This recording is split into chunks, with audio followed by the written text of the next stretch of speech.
we're going to be doing the alternator conversion today. That greasy bitch down there, that needs to go in the bin. I'm going to start by taking the negative off the battery and removing all the air filter and piping and stuff. It's just a bunch of 10 mils and a couple of hose clamps out the way.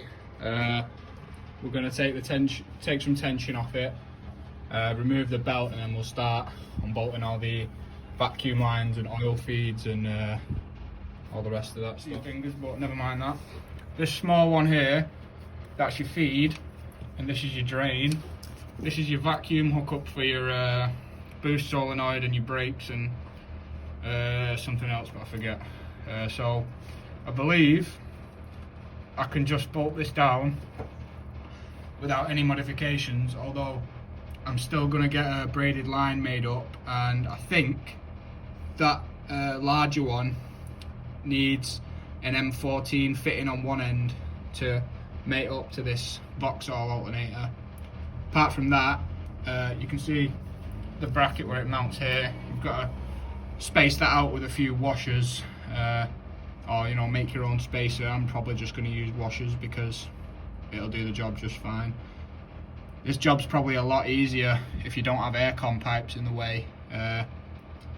I'm also going to do the oil filter while I'm here because it's a bit easier to get to. Alright, let's see if we can't get these fittings on this alternator.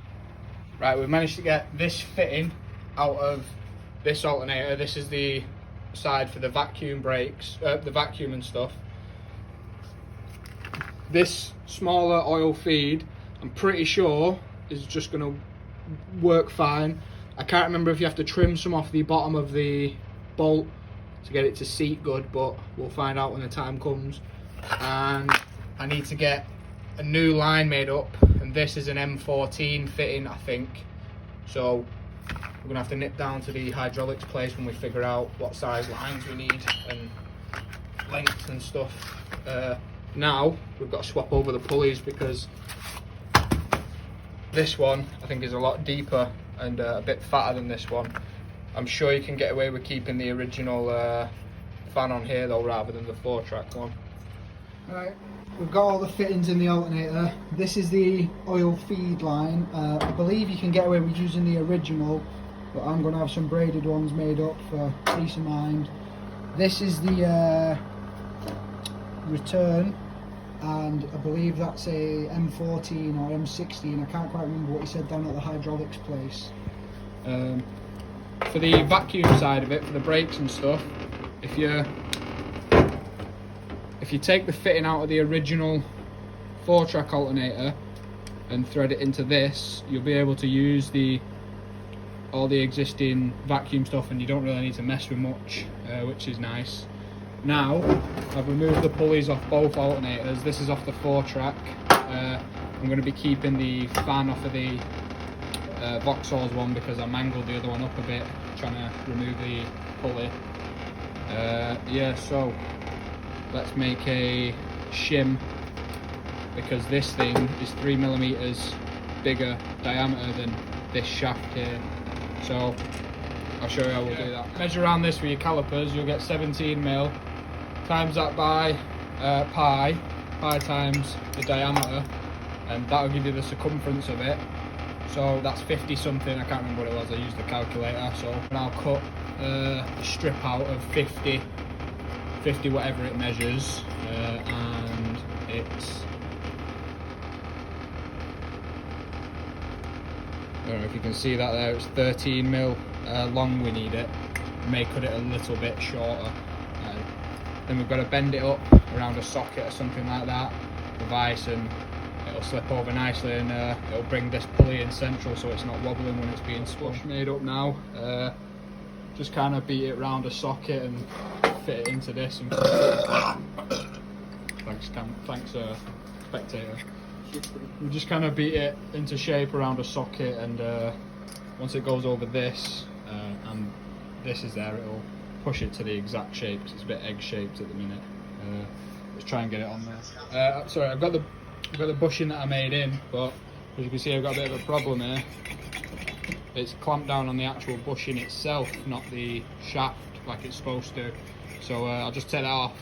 I'm going to grind a few millimeters off this way, and it should clamp down on the shaft itself then, rather than the spacer.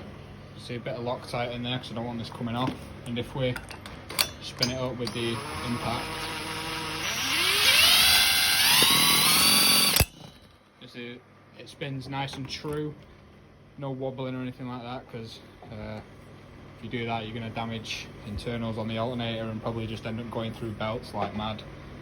Now we're going to make sure that it's aligned with the other pulleys one last time, and then we can mount this to the actual engine.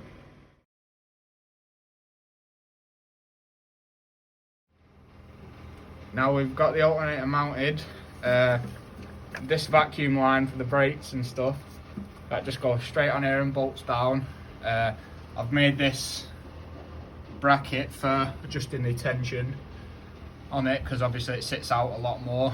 I don't know if you can see it on camera, but those pulleys are sat pretty much slap bang in the middle, you know, not misaligned or anything like that. Unfortunately, I can't get the lines made up by the hydraulic place for another 2 days, so I can't really test run it, but I know I can bolt on the main power leader to the alternator, and I can also run the feed to this yellow wire you can see here. That's for the dash lights for the charge system and stuff like that. There's, I don't know if you can see it in there, one of those I've got to connect it to. I just cannot remember which one. I'm gonna have to refresh my memory and look at some diagrams, but apart from that I should just be able to bolt the oil feed and return lines on, then I'm good to go. Right, while I'm waiting for the oil lines to be made up by the hydraulics place, I'm going to take this 16mm drill bit and put it through this, and then I can use this temporarily until the other lines are made. I mean, you could just leave this on, but those hoses are probably from when the car was made, and I'd just like the peace of mind knowing that they're not going to split on me further down the line. I've got the alternator on, got this braided feed line on, that's nice and tight. All the vacuum pipe stuff's on there, not going anywhere. I've just put the cable on mounted to the back here, and make sure you put that boot over it because you don't want to arc out across it. And now I've got this.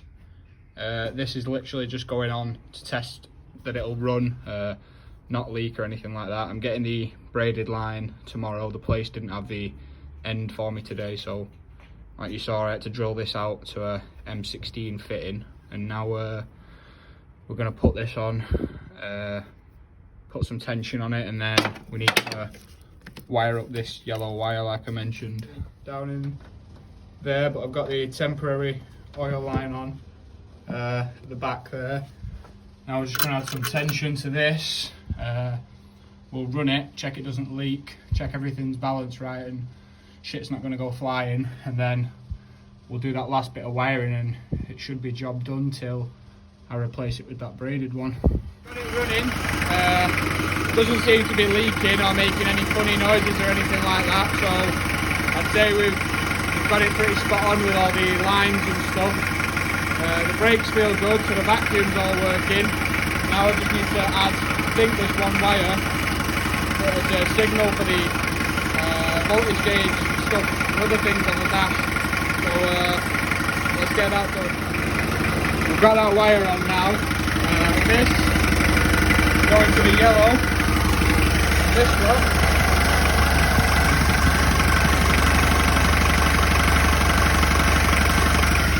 I don't know if you saw that, but it's on the very bottom left connector.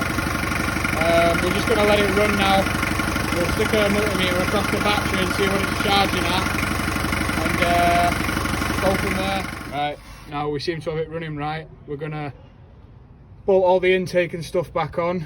I've checked it, it's charging at around 14-15 volts, even with lights and stereo and stuff on. So now we're going to add some of this engine flush shit, because God knows how old the oil and stuff is, and just clears it out and that. Some people say don't use it, but I always fucking have, so let's get the oil out.